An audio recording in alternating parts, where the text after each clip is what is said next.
बेटा आज का टॉपिक है dipping of lens inside a liquid. Dipping of lens in a liquid.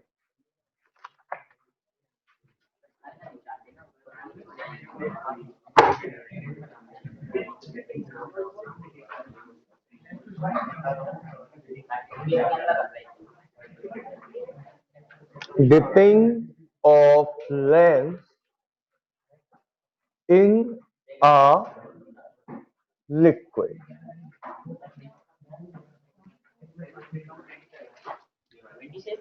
पहले इस टॉपिक की समरी क्या है वो समझ लो। पहले ध्यान से टॉपिक की समरी समझना सभी लोग। बेटा जब तक एक लेंस एयर में रखा होता है, एयर में, तब तक रिफ्रैक्टिव इंडेक्स होता है ANG। यह है लेंस, देखिएगा।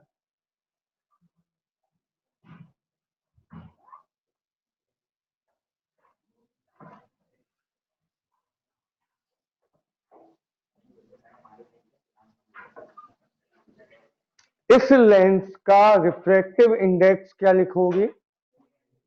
ANG, refractive index of glass with respect to air. ठीक। फिलहाल इस लेंस का क्या काम है? रेज को कन्वर्ज करना।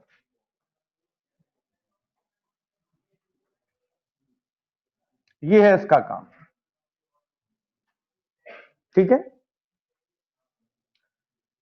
अगर इस लेंस को आपने लिक्विड में डिप करा दिया, हर्षवर्धन, यहां अगर आपने लेंस को लिक्विड में डिप करा दिया, देखिएगा,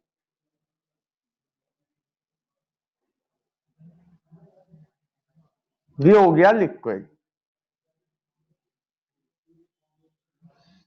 आपने लेंस को लिक्विड में डिप करा दिया, तो सबसे पहले मुझे ये बताइए रिफ्रैक्टिव इंडेक्स अब क्या होगा? WNC। अब रिफ्रैक्टिव इंडेक्स को लिखोगे आप refractive index of glass with respect to water या विद रिस्पेक्ट टू लिक्विड। यही लिखोगे अब। तो सबसे पहली चीज क्या चेंज हो जाएगी? Refractive index WNC। WNC किसके बराबर होता है? ANG, refractive index of glass and refractive index of water. ठीक है। जब आप लेंस को लिक्विड में डिप कराओगे तो लेंस तीन तरह से बिहेव कर सकता है। तीन तरह से बिहेव कर सकता है।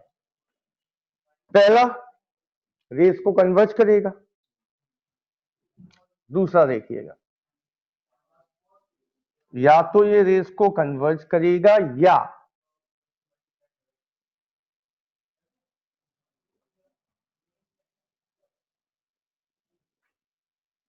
यही लेंस रेस को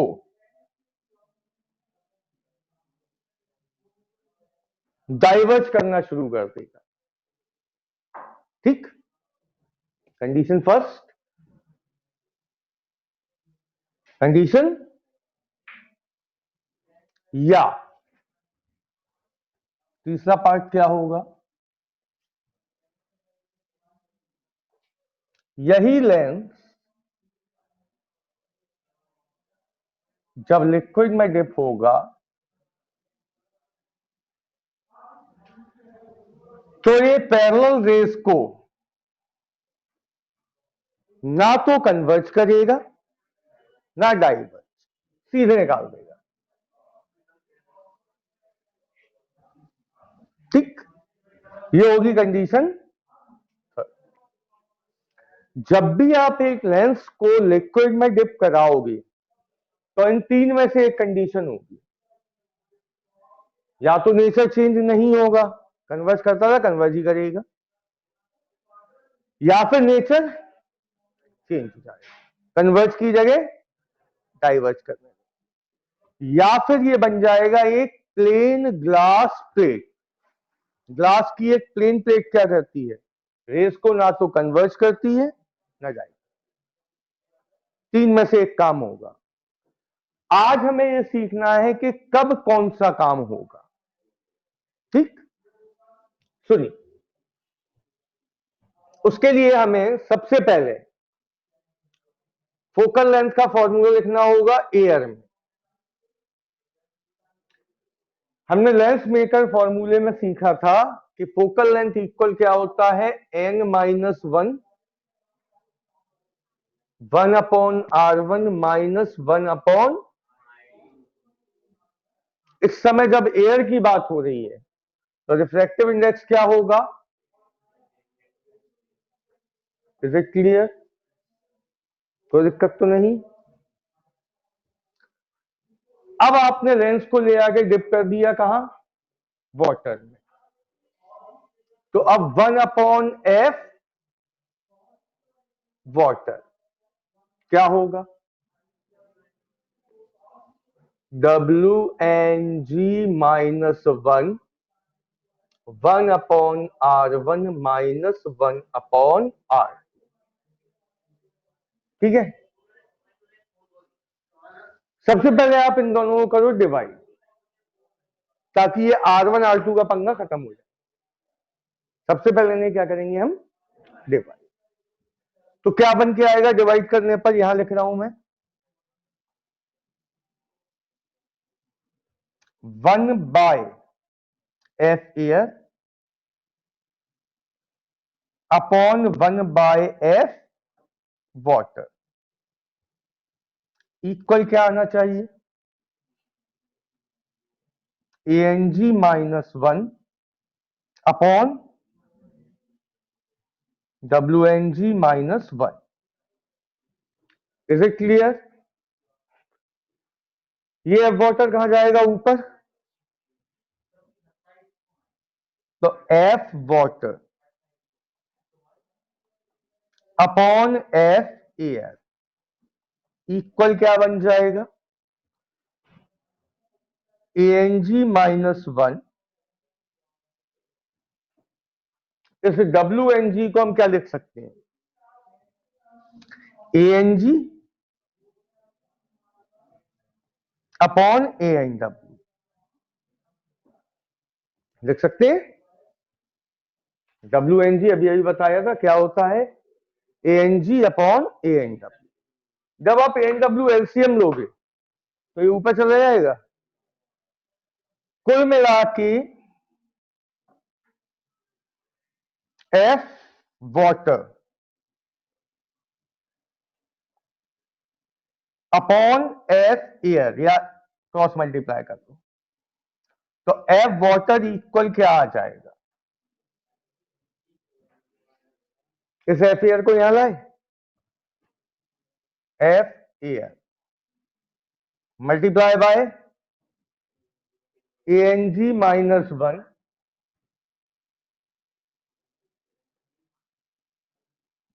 अपॉन ANG ANW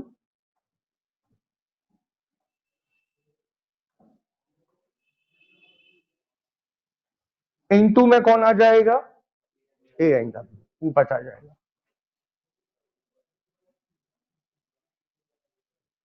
ठीक, ये फॉर्मूला बन गया फोकल लेंथ का, कहां, लिक्विड के अंदर, न्यूमेरिकल में काम आएगा। अब हम ये देखें कि हमारे एक्सप्लेनेशन में ये कैसे काम आएगा। न्यूमेरिकल में काम आएगा ही, ये जो हमने डायग्राम्स बनाए हैं इनमें ये कहां काम आएगा, देखते हैं। देखिए, ये जो फोकल लेंथ है ये वाली, ये प्लस में है या माइनस में, प्लस में है। कौन सा लेंस है, तो प्लस में होगी ये फोकल लेंथ। अब सुनिए, ये फोकल लेंथ प्लस में है तो ये भी प्लस में होगी, ठीक। अगर ये माइनस में आ जाए तो ये भी माइनस में हो जाएगी। अब बताइए सोच के, ये प्लस में कब रहेगी?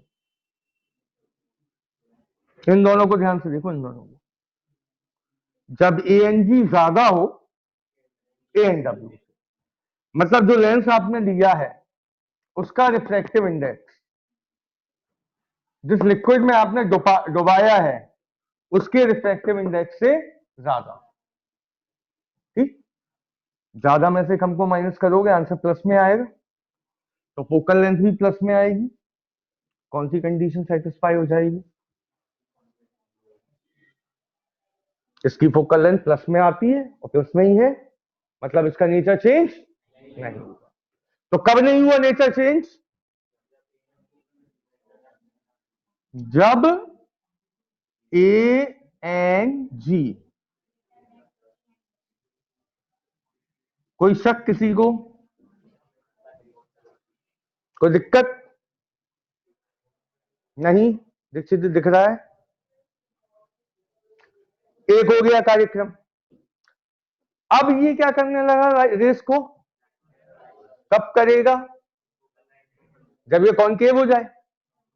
कॉन्केव की फोकल लेंथ माइनस की होती है। अब बताओ ये फोकल लेंथ कब माइनस की आएगी? जब ये माइनस का हो। और ये माइनस का कब होगा? जब ए एन जी कम, मतलब लेंस जो आपने लिया है उसका रिफ्रैक्टिव इंडेक्स कम हो और जिस लिक्विड में डुबाया है उसका रिफ्रैक्टिव इंडेक्स तभी होगा। तो कब नेचर चेंज हो जाएगा बोलिए? जब A N G is less than, इतना क्लियर? लेंस का नेचर चेंज हो गया। तीसरी कंडीशन, अगर ये दोनों बराबर हुए तो क्या होगा? अगर ये दोनों बराबर हुए तो जीरो आएगा और जीरो से डिवाइड करोगे तो इनफाइनाइट आएगा, मतलब फोकल लेंथ इनफाइनाइट, यानी कि अब लेंस ही नहीं है। लेंस में फोकल लेंथ फाइनाइट होती है। अगर फोकल लेंथ इनफाइनाइट आ रही है इसका मतलब अब ये लेंस नहीं है। अब ये कांच का एक सिंपल टुकड़ा है। कांच का सिंपल टुकड़ा क्या करेगा? ना तो डाइवर्ज ना कन्वर्ज। तो कब ये कंडीशन सेटिस्फाई होगी? इक्वल हो। तो थर्ड कंडीशन कब आएगी? जब ए एन जी बराबर हो, मतलब ग्लास का रिफ्रैक्टिव इंडेक्स अगर 1.5 है तो लिक्विड का रिफ्रैक्टिव इंडेक्स भी 1.5, तब ऐसा होगा। ग्लास का रिफ्रैक्टिव इंडेक्स 1.2 और लिक्विड का 1.5, तब ऐसा होगा। ग्लास का रिफ्रैक्टिव इंडेक्स 1.7 और लिक्विड का 1.5, तब ऐसा होगा। बात क्लियर है? तो कब नेचर सेम रहेगा? जब ग्लास का रिफ्रैक्टिव इंडेक्स ज्यादा हो।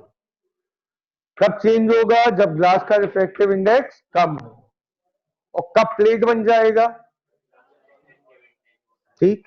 अब यहां एक स्पेशल चीज और याद रखनी है, इस कंडीशन में जो लेंस आपने लिक्विड में डुबाया है वो लेंस डिसअपीयर हो जाएगा, दिखाई देना बंद हो जाएगा।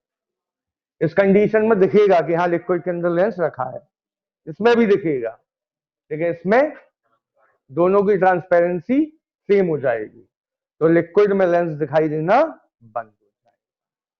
ये 1 मार्क्स में अक्सर पूछा जाता है, ठीक। तो डिपिंग द लेंस में कब लेंस दिखाई देना बंद हो जाएगा?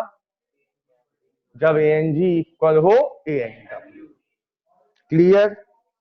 कहीं किसी को कोई डाउट? नोट कर लीजिए इसे, अगर नोट्स में है तो बहुत अच्छी बात है। डायग्राम नहीं बने होंगे कि बने हैं? बने हैं तो बहुत ही अच्छी बात है।